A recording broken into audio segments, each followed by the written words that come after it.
Bagaimana Bu pengalaman Ibu? Jadi kita yakin bahwa tahun depan kita bisa di bawah 10%. Nah, apa-apa saja yang dilakukan oleh Kabupaten Trenggalek, kita mengintervensi melalui 3 layer. Jadi layer pertama layer lingkungan, kemudian kedua layer keluarga, lalu yang skala terkecil level individu. Dari lingkungan, kita di Trenggalek itu punya gelaran namanya Adipura Desa. Adipura Desa itu memberikan hadiah kepada desa-desa yang bisa meningkatkan kualitas lingkungannya. Apa itu kualitas lingkungan? Kualitas lingkungan air. Jadi sumber air bersihnya dipastikan untuk warganya, karena itu juga faktor terutama stunting. Kemudian kedua, bagaimana tadi seperti yang disampaikan oleh Pak Dr. Hasto, Pak Kepala BKKBN, jamban dan lain sebagainya. Jadi sekarang ibu-ibu PKK di sana itu berlomba-lomba bikin jamban. Malu kalau di rumahnya kemudian belum punya MCK. Kemudian lahan-lahan tidur itu sekarang jadi rumah pangan lestari. Nah itu kita lombakan, dan desa-desa yang terbaik itu kita beri namanya bantuan keuangan khusus. Jadi desa-desa itu terpacu untuk memperbaiki kualitas lingkungannya. Nah itu satu faktor fundamental, karena stunting juga ditentukan oleh lingkungan. Kemudian di skup keluarga. Nah di keluarga ini intervensinya macam-macam. Kalau keluarga yang dalam tanda kutip perlu kemudian diberikan dorongan tambahan penghasilan, itu kita ada yang namanya program sehat dibayar. Jadi kalau selama ini BPJS itu sakit dibayari pemerintah, kalau kamu mau sehat kita bayari, kita kasih insentif. Apa itu mau sehat? Itu ada namanya indikator keluarga sehat. Jadi di dalam rumah nggak merokok, kemudian kamu wajib rutin cek kesehatan. Kalau punya balita ya dibawa ke posyandu balita, kalau punya lansia dibawa ke posyandu lansia.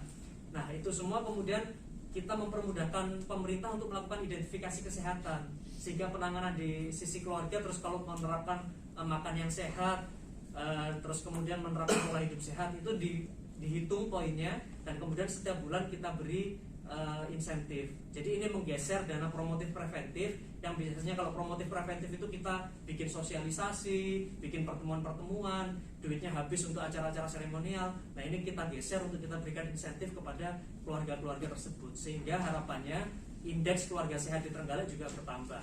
Ini juga faktor yang kemudian secara keluarga sekarang ada pola perubahan, karena selama ini kan yang dapat bansos itu dalam tanda kutip tidak ada perubahan pola hidup. Nah ini kita bansosnya sebenarnya bersyarat gitu. Jadi kalau kamu menerapkan pola hidup sehat, ya kita kasih bansos gitu, kita kasih insentif ini, sehingga nanti bisa nambah untuk asupan gizi dan sebagainya.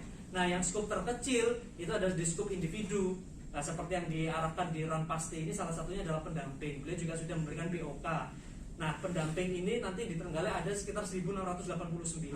Dan jumlahnya bisa bertambah dengan relawan-relawan yang lain, karena di Trenggalek kita juga punya kader perempuan yang kita punya namanya sepeda keren atau sekolah perempuan disabilitas anak dan kelompok rentan. Itu setiap desa ada kader-kadernya. Termasuk di pengarahan terakhir waktu kita ketemu dengan Dinas Kesehatan, kami minta juga ada kader digital. Jadi teman-teman generasi genre dan lain sebagainya ini akrab dengan Reels, akrab dengan TikTok. Nah sehingga nanti sosialisasinya ya kita arahkan ke sana. Nah dalam jangka waktu dekat nanti kita rangkai semua ini, mungkin di penghujung tahun nanti setiap tahun kita akan menggelar festival penurunan stunting. Nah itu nanti untuk melihat semua performa tadi, kita dari yang Adipura Desa, terus kemudian yang indeks keluarga sehat yang berbasis keluarga tadi dengan program sehat dibayar, termasuk sampai individu, sampai mungkin nanti masjid-masjid yang punya kolam, biasanya kolam wudhunya itu nggak termanfaatkan. Kemarin ada ide di salah satu desa bikin kolam barokah, jadi nanti bisa jadi sumber protein masyarakat di sekitar jamaah di sekitar masjid itu. Terus kemudian gerakan menanam pohon-pohonnya pun untuk pengganti karbohidrat yang rendah gula seperti sukun, alpukat. Nah ini yang dilakukan di Kabupaten Trenggalek. Ya memang ini jangka panjang, tapi kita percaya kalau kita istiqomah, ya target bahwa 2045 kita menjadi Indonesia Emas ini semoga bisa terjadi dengan investasi yang kita lakukan hari ini. Mungkin itu sekilas dari Trenggalek. Terima kasih. Baik, setelah dari Batu kita lihat percepatan penurunan stunting di lapangan. Memang kita tidak